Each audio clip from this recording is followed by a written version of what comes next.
Ils ont été tous les deux otages en Syrie du 22 juin 2013 au 20 avril 2014. Je suis ravi d'accueillir donc sur ce plateau Nicolas Hénin et Pierre Torres.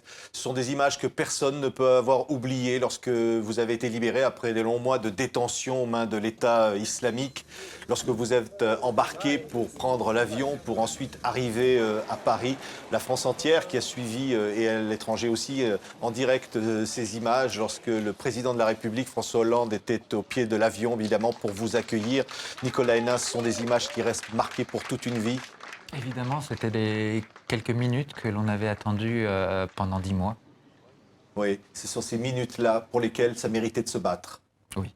C'est ces minutes-là qui nous ont... c'est l'idée qu'on vivrait un jour ces minutes-là qui nous ont donné la force de tenir pendant ces 10 mois. Oui. Lorsque vous voyez ces images, Pierre Torres, vous êtes toujours aussi ému? Je ne l'étais pas beaucoup à l'époque, donc je suis désolé, je suis pas... Non, pas particulièrement. Non. C'était la libération. Oui. Mais en fait, on avait été libérés plus tôt. C'était ça le moment qui était un peu angoissant. C'est le moment où les gens de l'organisation nous ont amenés à la frontière. Ça, c'était un moment très tendu. Mais vous saviez que vous alliez retrouver votre famille? Oui, en l'occurrence, oui, bien sûr. Enfin, tout ce qui fait la liberté, oui. Ouais. Ce qui est incroyable, c'est que vous aviez pris l'occasion de dessiner sur des bouts de carton en captivité des choses. Oui, ça m'est arrivé, en effet. C'était quelque chose qui n'était pas interdit, mais qui n'était pas autorisé. On savait que ce qui était complètement interdit, c'était de dessiner les visages humains. Les humains et les créatures, disons, qui ne sont pas qui ne sont pas l'objet, qui ne sont pas des machines, ça c'était plus compliqué. Ouais. Il s'était rendu compte que vous aviez fait des dessins, que vous aviez écrit des choses, Nicolas Hénin, un jour, vos geôliers?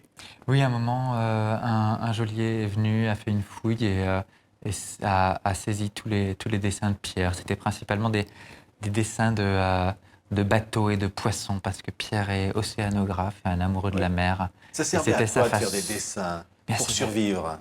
À s'évader. Enfin, moi, je dessine comme un pied, et donc j'ai pas dessiné, mais je comprends tout à fait. Enfin, le processus de créatif est une façon de s'évader. Ouais. Il vous avait raconté cette histoire d'hérissons ukrainiens qui avaient fait 70 km pour retrouver les êtres qu'il aimait. Ça vous donnait de l'espoir en étant en captivité de rêver à ça? En fait, l'origine de ce bouquin, c'est un petit jeu qu'on avait mis en place avec à trois en fait, et un jeu d'analogie animalière. Quel animal aimerais-tu être? Lequel t'incarne le mieux? Ce genre de choses. Moi, à un moment, j'avais évoqué le hérisson parmi d'autres animaux.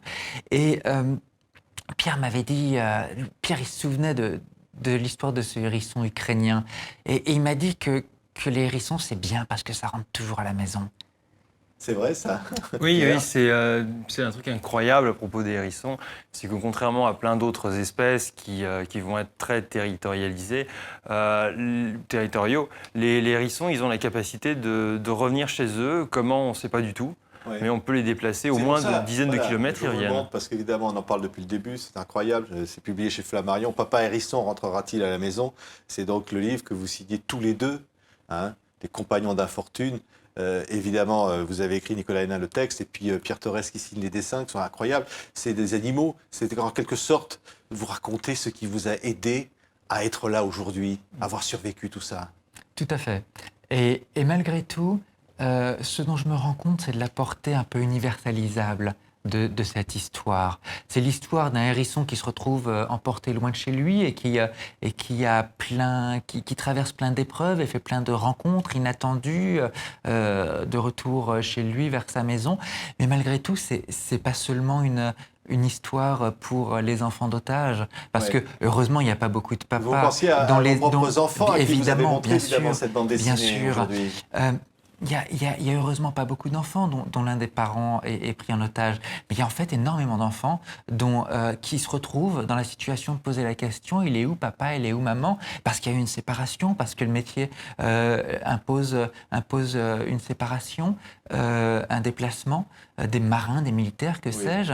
Et ce livre se retrouve en fait être un bon support pour expliquer l'absence à même après l'enfant. la libération, on a encore besoin de continuer ce à quoi on avait pensé lorsqu'on était dans les geôles. En particulier après la libération, dès qu'on a été libéré, comme vous le savez, il est arrivé malheur à une partie des gens qui étaient avec nous.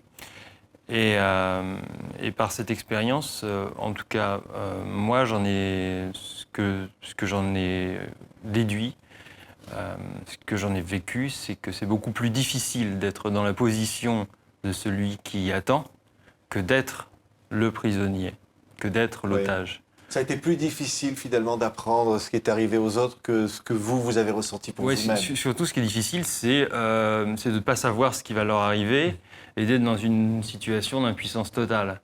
Et ça, disons, cette chose-là, on n'est pas, je veux dire, pour les otages, effectivement, le péril était important, mais c'est pas le péril qui crée cette difficulté à vivre, c'est tout simplement l'éloignement, quoi. Oui. Et disons qu'on a commencé ce livre quand on était sorti et quand on était un peu dans cette situation, mais que le péril n'était pas très grand. Et dès qu'on l'a terminé, la situation avait beaucoup changé à ce niveau-là. Et donc, pour moi, ça a été important d'essayer de communiquer, d'essayer de toucher d'autres gens qui pourraient être dans des situations semblables. Ouais. Nicolas Hénin, vous avez publié Djihad Academy, Nos erreurs face à l'État islamique chez Fayard, sur notre livre. C'est un sujet complètement différent, mais en fait, je me suis rendu compte que ces deux livres sont des frères jumeaux.